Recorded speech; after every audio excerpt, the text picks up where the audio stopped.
सब पे भरोसा है कि आप सभी मूवीज लवर ने राइज रॉड रिवॉल्ट यानी कि RRR मूवी के बारे में तो सुना ही होगा। तो आज मैं आप सभी के साथ इस मूवी की कहानी को शेयर करने वाली हूँ। तो बात करें इस मूवी की ओवरव्यू की तो दोस्तों इसकी कहानी पास्ट में बेस्ड है, जब हमारा देश अंग्रेजों का गुलाम हुआ करता था और उसी गुलामी के दौरान दो क्रांतिकारियों के बारे में हम जानेंगे जो कि अपने अपने समाज को अंग्रेजों से बचाने के लिए किस हद तक जाते हैं। और यहाँ मैं आपको ये भी बता दूं कि क्रांतिकारी ये काल्पनिक है और ये मूवी एक मसाला मूवी है जिसमें प्यार, दोस्ती, धोखा सब कुछ है। सो इसलिए प्लीज आपसे एक छोटी सी रिक्वेस्ट है कि इसमें लॉजिक को बिल्कुल भी ना ढूंढे। सो मूवी की स्टार्टिंग में हमें जंगल में रहने वाले एक आदिवासी कबीले को दिखाया जाता है जहां पर अंग्रेज आए हुए थे और उन्हीं के साथ में लेडी स्कॉट भी आई हुई थी जो कि अभी के गवर्नमेंट स्कॉट की वाइफ है। और लेडी स्कॉट के हाथों पे उन्हीं आदिवासियों में से छोटी सी एक लड़की मौली मेहंदी लगा रही होती है। मौली अपने काम को बहुत ही अच्छे से करते हुए गाना भी गा रही होती है। मौली के इस टैलेंट से लेडी स्कॉट बहुत ही ज्यादा प्रभावित हो जाती है और वहीं थोड़ी देर बाद स्कॉट वहाँ पर आता है जो कि शिकार पर गया हुआ था। और गाइस हम देख पाते हैं कि उसने काफी सारे हिरण का शिकार भी करके रखा हुआ था। लेडी स्कॉट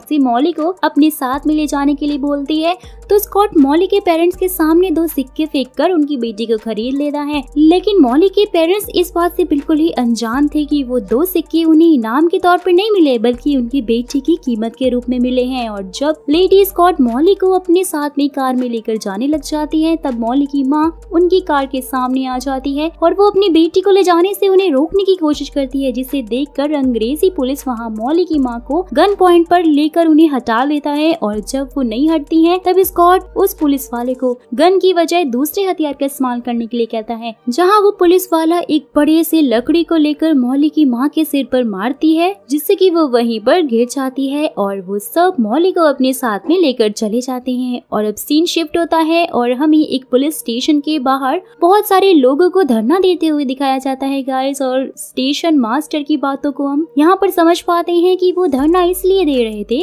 क्योंकि उन्होंने लाला लाजपत राय को गिरफ्तार कर लिया था। और धरने में हम देख पा रहे थे कि हिंदू, मुस्लिम, सिख सबके सब लोग एक साथ ही थे। और अब जनता स्टेशन के फैंस को धक्का देने लग जाती है जिससे कि सारे पुलिस वाले नीचे गिर जाते हैं। और वहीं पर हमारे पहले हीरो यानी कि रामचरण की एंट्री होती है जो कि काफी धमाकेदार थी, जो कि एक अंग्रेजी पुलिस वाले हैं और उनका नाम अल्लौरी सीताराम राजू है। जो अंग्रेजों की गुलामी क्यों कर रहे हैं वो तो हमें इस मूवी के सस्पेंस में ही पता चलेगा, जो कि मैं आपको आगे बता दूंगी। वेल तो स्टेशन मास्टर इंस्पेक्टर राम को इकट्ठा हुए लोगों के लीडर को लाने के लिए बोलते हैं, जिस पर वो बिना कुछ सोचे समझे उनके एक ही आदेश पर हाथ में लाठी लिए हजारों क्रांतिकारियों के बीच में चला जाता है और वो उन्हें मार मार कर वे आगे बढ़ रहा होता है। तो सारे क्रांतिकारी राम को पकड़कर मारने लग जाते हैं, पर राम अचानक से जोश में आके सबको मारते हुए उनके लीडर को देख लेता है। प्लान बनाकर एक पहाड़ पर चढ़ जाता है और अब सारे क्रांतिकारी उसको मारने के लिए उसके पीछे आ ही रहे होते हैं। तो वो उन सभी को पहाड़ से धक्का देकर नीचे गिराने लग जाता है और खुद भी वो नीचे गिरकर उनके लीडर को पकड़ लेता है और फिर सबसे लड़ते हुए लीडर को वापस पुलिस गेट पर लेकर आता है, जहाँ वो इन सब में खुद भी बहुत बुरी तरह से घायल हो गया था।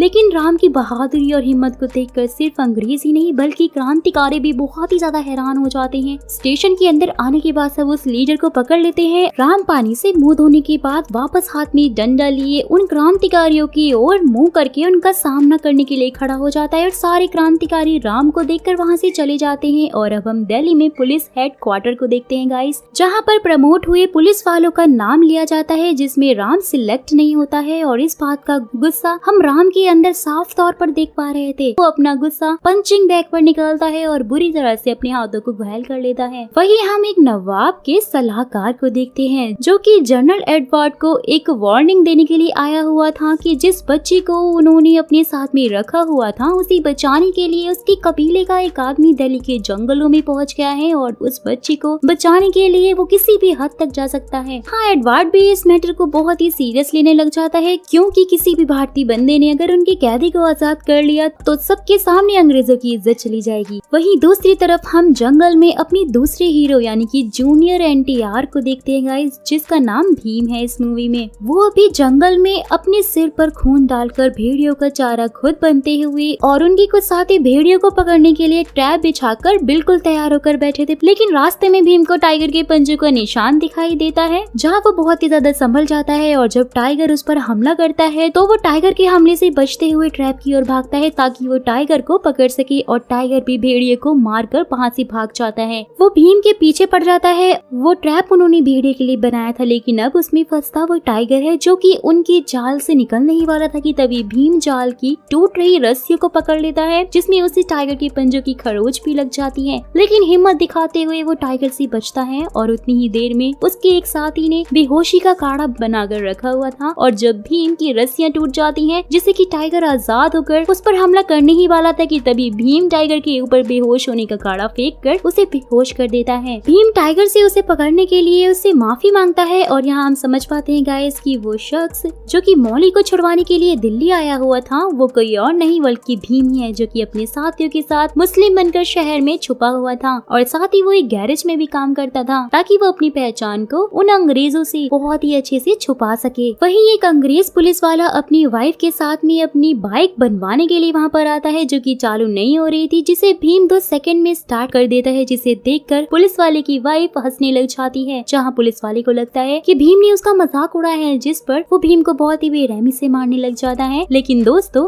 भीम वहाँ पर उस पर बिल्कुल भी उलटवार नहीं करता कि तभी गैरेज के मालिक के परिवार वाले आकर पुलिस के पैरों में गिर जाती हैं और वो भीम को बचा लेते हैं। फिर पुलिस वाले के जाने के बाद हमें भीम ये बताता है कि वो चुपचाप इसलिए था क्योंकि उसे लोगों की नजर में आए बिना ही मौली को बचाकर यहाँ से अपने साथ में लेकर जाना है। सीन यहाँ से शिफ्ट होता है और हमें पुलिस हेडक्वार्टर में पुलिस मीटिंग को दिखाया जाता है गाइस, जहाँ पर एडवर्ड सभी को ये बता रहा होता है कि एक जंगली से उनके गवर्नर को खतरा हो सकता है। तो एक जनरल उन्हें सलाह देता है कि उसे उस कबीले को ही खत्म कर देना चाहिए, जिस पर एडवर्ड उसे ये कहकर वहाँ पे बैठा देता है कि ऐसा करने से लोगों में गुस्सा बहुत ही ज्यादा भड़क जाएगा। फिर वहीं पर बैठी लेडी स्कॉट ये अनाउंस करती है कि जो भी उस जंगली को पकड़ कर लेकर आएगा उसे स्पेशल ऑफिसर अपॉइंट किया जाएगा। तो शायद अब आप लोग ने गेस कर ही लिया होगा। जी हाँ दोस्तों, आप लोग बिल्कुल सही हो। वहाँ पर इस काम को पूरा करने के लिए राम आगे बढ़ता है और उसे देखकर एक जनरल उठकर लेडी स्कॉट के पास जाकर उन्हें राम के बारे में सब बताने लग जाता है कि ये शख्स इस काम को बहुत ही आराम से कर सकता है। फिर लेडी स्कॉट राम को बोलती है कि अगर तुमने ये काम कर लिया तो तुम्हें प्रमोट कर दिया जाएगा, एज अ स्पेशल ऑफिसर बना दिया जाएगा। फिर वो प्लान बनाता है कि वो क्रांतिकारियों के बीच में जाएगा और उस जंगली की जानकारी लेकर आएगा। वहीं दूसरी तरफ भीम का एक साथी महल का नौकर बनकर महल में घुसने की फिराक में था, लेकिन उसका बैड लक महल के बाहर खड़ी पुलिस उसे पकड़ लेती है क्योंकि उसके पास कोई आइडेंटिटी कार्ड ही नहीं होता है और अब वो उसे मार रहे होते हैं, जिसे देखकर भीम उसे बचाने के लिए बस चाह ही रहा था कि तभी वहाँ पर एक अंग्रेजी लेडी यानी कि जेनिफर आकर पुलिस को मारने से उसे रोक लेती है। जेनिफर भीम को बहुत ही ज्यादा पसंद आ जाती है क्योंकि वो बाकियों से बहुत ही ज्यादा अलग थी और उसके दिल में लोगों के लिए रहम था, यानी कि वो एक बहुत ही अच्छी लड़की थी। और अब हम राम को क्रांतिकारियों के बीच में देखते हैं, जहाँ भीम का एक साथी लच्छू अपने लिए मदद मांगने के लिए गया हुआ था और वो भी बिना राम को बताए। जहाँ बहुत ही चालाकी के साथ में राम लच्छू को पुलिस स्टेशन के बाहर तक तो ले आता है। फिर पुलिस वाले को अपना कार्ड दिखाकर वो इंग्लिश में बोलता है ताकि लच्छू को समझ ना आ जाए, क्योंकि लच्छू को इंग्लिश बिल्कुल भी नहीं आती थी। और वो पुलिस वाला राम को सैल्यूट मार देता है, जहाँ लच्छू समझ जाता है कि वो भी एक पुलिस वाला है और वो वहाँ से भागने लग जाता है। राम भी उसका अच्छे से पीछा करता है, पर लच्छू एक मेले में राम को चकमा देकर गायब हो जाता है। राम लच्छू को खोजते हुए एक ब्रिज पर खड़ा हो जाता है, जिसके नीचे ट्रेन आ रही थी। ब्रिज के दूसरी तरफ यानी कि ब्रिज के नीचे वाली साइड में भीम एक लड़के को पैसे देकर उसे मछली लाने के लिए बोलता है कि तभी उसके पास भागता हुआ लच्छू पहुंच जाता है, जहाँ लच्छू उसे बताता है कि पुलिस वाले उसका पीछा कर रहे हैं, उन्होंने उसे पकड़ लिया था लेकिन वो अपनी जान बचाकर वहाँ से भाग आया है। फिर भीम उसे कुछ दिनों के लिए छुप कर रहने के लिए ही बोलता है और उसके साथ ही उसे अपने साथ में ले जाते हैं। और उनके जाते ही ब्रिज पर से जा रही एक ट्रेन में गाइस बहुत बुरी तरह से आग लग जाती है, क्योंकि उसमें पेट्रोल था। फिर ट्रेन के कंटेनर जब नदी में गिरने लग जाते हैं तब वो बच्चा जो कि मछली पकड़ने के लिए गया हुआ था वो भी आग के बीच में फंस जाता है और उस बच्चे को राम और भीम दोनों देख लेते हैं। फिर राम बहुत दूर से भीम को इशारा करता है और वो उसे ब्रिज की तरफ बुलाने लग जाता है। और दोस्तों जिस तरह से वो लोग इशारों में बातें कर रहे थे और एक दूसरे की बातों को समझ रहे थे, वो लिटरली बहुत ही ज्यादा इंटरेस्टिंग पार्ट था इस मूवी में। ट्रेन के धमाके की वजह से ब्रिज पूरा खाली था, तो भीम एक बाइक उठाकर ब्रिज पर जाता है, जहाँ पर राम घोड़े पर एक रस्सी के साथ में खड़ा हुआ होता है, जहाँ वो दोनों रस्सी पकड़कर ब्रिज के ऑपोजिट साइड में कूद जाते हैं। राम जब ब्रिज पे कूद रहा था तो उसने हाथ में झंडे को ले लिया था। फिर भीम उस बच्चे को पकड़कर राम के पास में फेंकता है और फिर राम भीम की ओर झंडे को पानी में भिगाकर फेंकता है, जिससे कि भीम खुद को लपेट लेता है और आग से वो बच जाता है। और वहीं दूसरी तरफ राम ने भी उस बच्चे को बचा लिया था और फिर वो दोनों पानी के नीचे दिखाई देते हैं और एक गाने के जरिए हम दोनों की दोस्ती को बहुत ही गहरे रूप में समझ पाते हैं।